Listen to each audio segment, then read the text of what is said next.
Assalamualaikum warahmatullahi ta'ala wabarakatuh.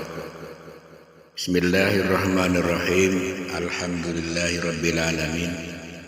Assalatu wassalamu ala asrafil anbiya'i wal mursalin Sayyidina Muhammadin wa ala alihi wa sahbihi ajma'in, amma ba'du.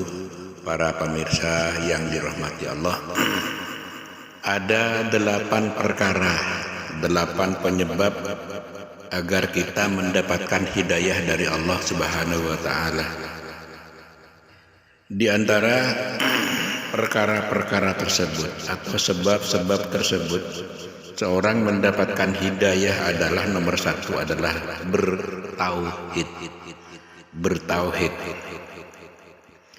Seorang yang menginginkan hidayah Allah, maka ia harus terhindar dari kesyirikan, karena Allah tidaklah memberi hidayah kepada orang yang berbuat syirik.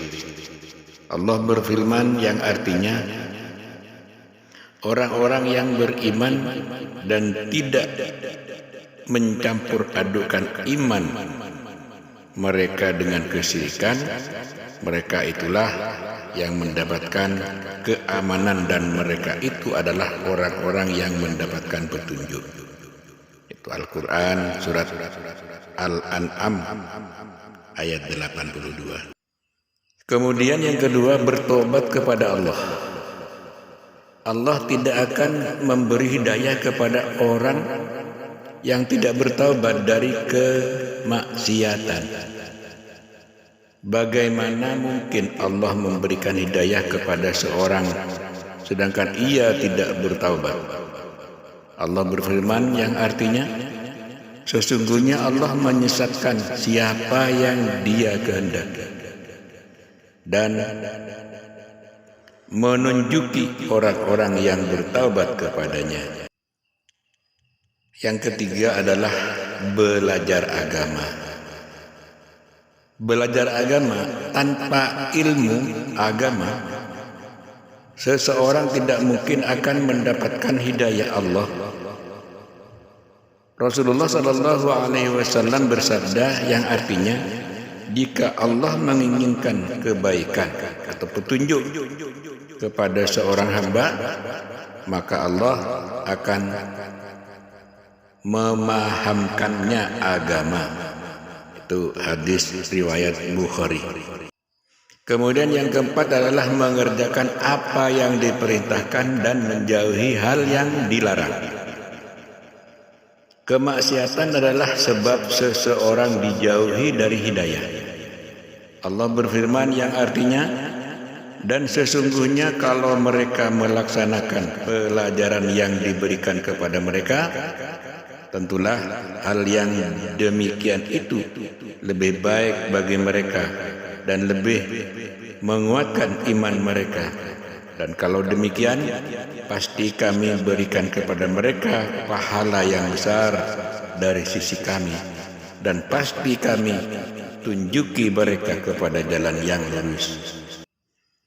Al-Quran surat An-Nisa ayat 66 sampai 68. Yang kelima adalah membaca Al-Quran, memahaminya, mentadabburinya, dan mengamalkannya.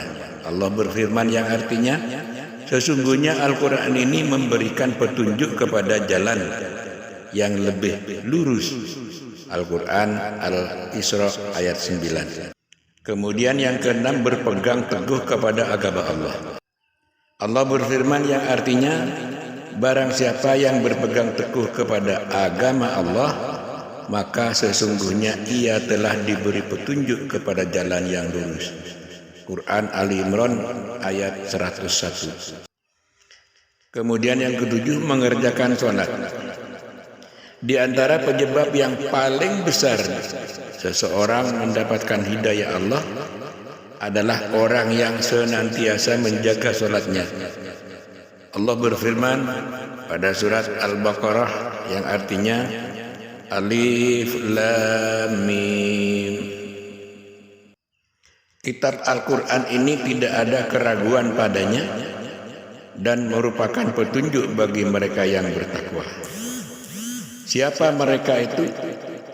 Dilanjutkan pada ayat setelahnya, yaitu mereka yang beriman kepada hal yang gaib, mendirikan salat dan menafkahkan sebagian rizki yang diberikan kepadanya.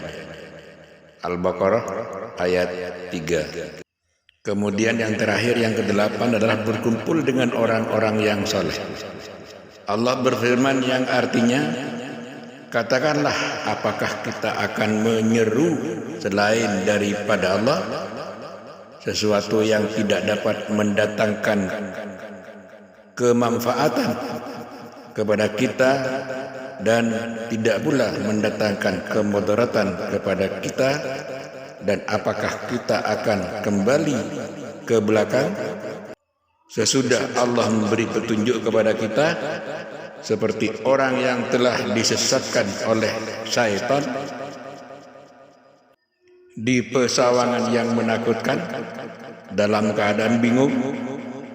Dia mempunyai kawan-kawan yang memanggilnya kepada jalan yang lurus dengan mengatakan, marilah ikut kami.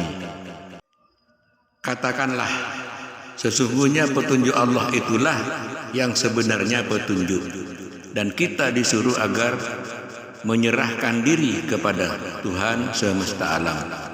Al-An'am 72. Ibnu Katsir menafsiri ayat ini.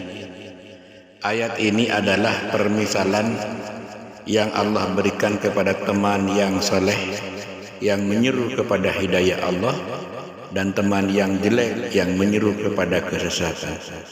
Barang siapa yang mengikuti hidayah, maka ia berteman-teman yang soleh, dan barang siapa yang mengikuti kesesatan, maka ia bersama teman-teman yang jelek. Demikian, wassalamualaikum warahmatullahi taala wabarakatuh.